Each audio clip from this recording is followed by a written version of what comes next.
My Liberia experience in perspective. The following is an excerpt from the book by Ronald Quist, Such Were the Conditions, the Canplay Incident.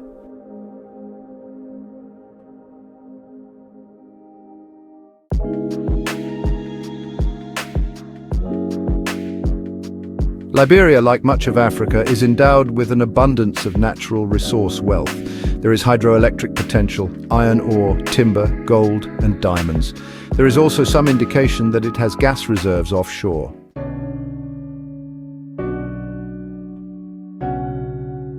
Yet the Liberian people are unable to compete economically in the modern world and are left some of the poorest in the world. This is a typical story across Africa, yet there is nothing deficient or lacking about Liberia's individuals. Our tendency to ascribe our better living circumstances to our presumed superiority, when compared with the lives of people trapped in poverty, is a fallacy that ought to be put to rest once and for all. All one need do is look at the abject poverty many people in Nigeria live in. Yet Nigerians, people with the same ethnicity, culture and drive, constitute the most educated group in the United States and have great success.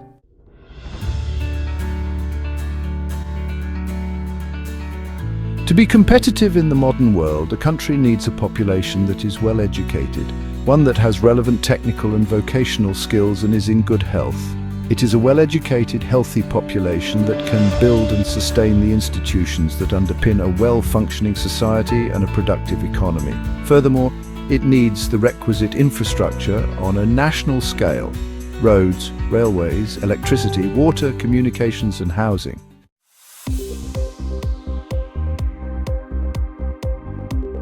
Presidents Barclay, Tubman and Talbot sought a symbiotic relationship with foreign investors. This is the naive logic of much of Africa's educated elite. Our intended narrative follows: we have below our feet great riches. We invite the foreign investor with their skill and capital to exploit these resources, and let us both share fairly in the riches.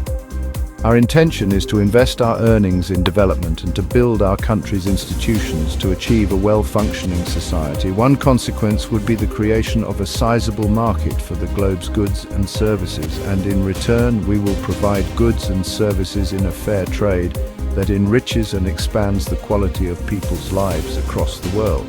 It is not the way things worked out in Liberia.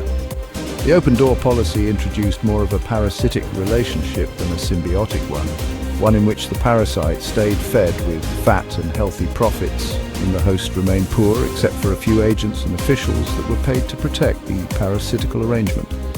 Liberia has been a victim of a well-studied economic phenomenon that Richard Auty first labelled in 1993 as the resource curse.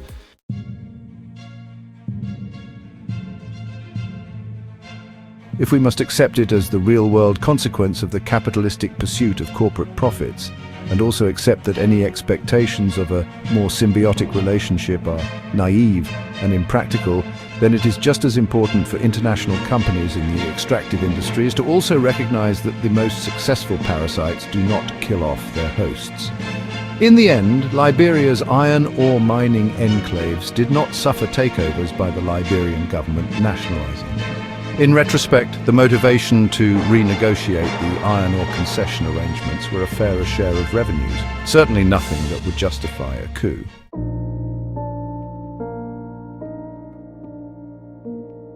The company's assets were destroyed by marauding rebels and soldiers during Liberia's civil war. It was the underdeveloped people who could discern no benefit from the hundreds of millions of dollars that were mined each year out from under their feet who would put an end to the natural resource exploitation. In its final death throes, the host killed off the parasite.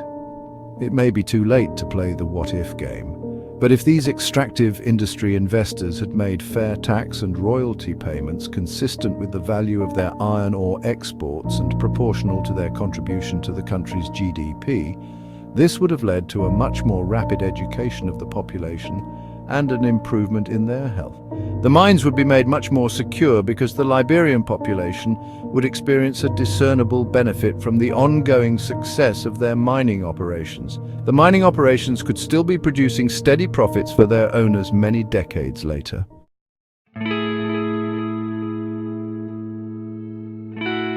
There may be a lesson to be learned in the observation that the Swiss-owned Club beer brewery, located in New KRU town Monrovia, remained unscathed throughout the country's civil war. All sides of the conflict could discern the benefits of a cold bottle of beer after a hard day of fighting.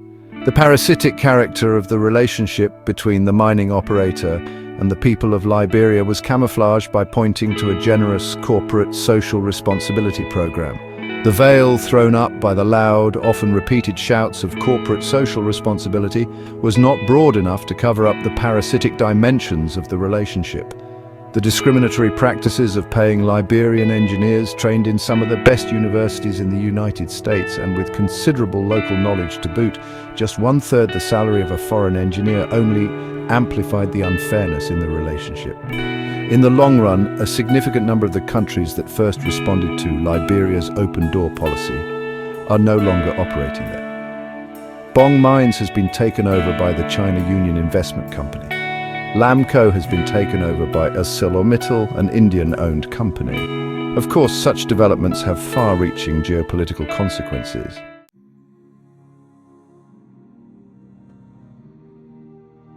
As I look back at my years of working on and thinking about development in Liberia, I remain hopeful.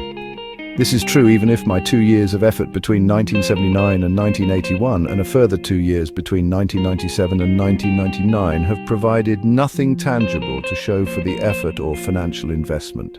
Liberia suffered a brutal civil war that severely impacted all parts of society across the length and breadth of the country. The country's infrastructure was destroyed.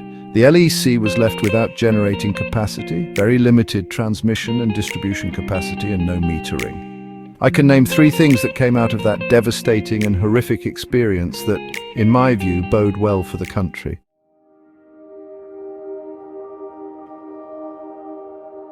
The first is the closer relationship, deeper understanding, and sense of a shared history between the Americo-Liberians and indigenous Liberians. The burden of suffering from the Civil War was placed equally on the shoulders of both segments of society. Their shared experience and suffering were a direct consequence of their being Liberian, and not because they belonged to one ethnic group or another. And it was specifically Liberians who suffered in the Civil War, not Ivorians, Guineans, or Sierra Leoneans. In 1976, it would have been impossible to imagine an indigenous Liberian president.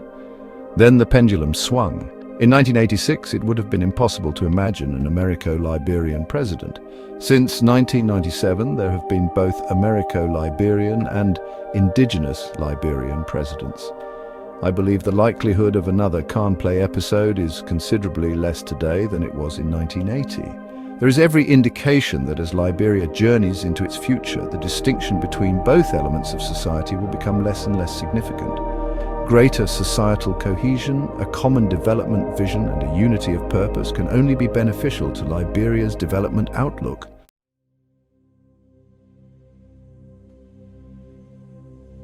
The second is the closer integration of Liberians within the broader West African region. The long and brutal war led to millions of Liberian refugees fleeing into Guinea, Côte d'Ivoire, Ghana, and Nigeria. Stable Liberian communities emerged in each of these countries. Liberians now see themselves as very much a part of the West African community. They have exported their cuisine and culture to these countries, who in turn relate more closely to Liberia. This history has led to a significant increase in trade and business between Liberia and its West African neighbors.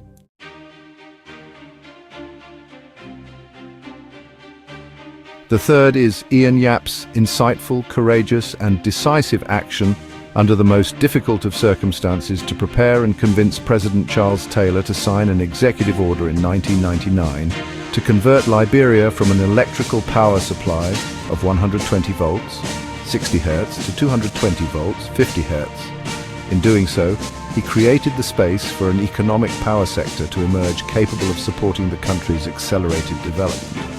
Liberia, as regards the power sector, was essentially starting from scratch after the war.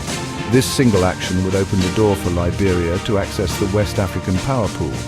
This would be a two-way access, both to purchase power in the initial phase and then to later sell power as it developed its hydroelectric power potential.